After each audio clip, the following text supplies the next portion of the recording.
माछाको मुटु पनि देखियो।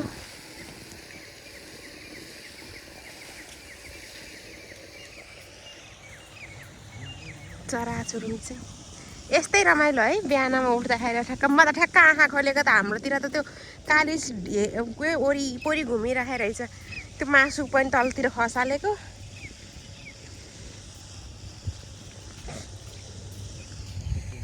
माछाजी आउनुभयो।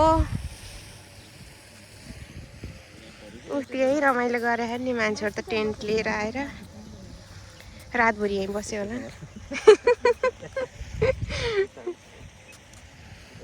भिडियोमा निकालिदिउँ।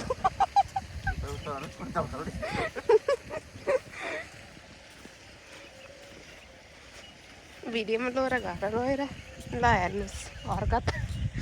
अब के गर्ने हो।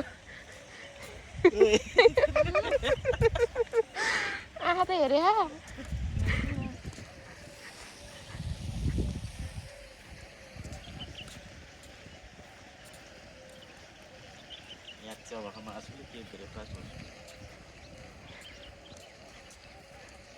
खाइयो मासु पनि आमामा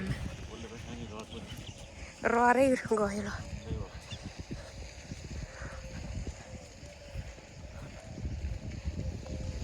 अझै मेरो एउटा सोक हो क्या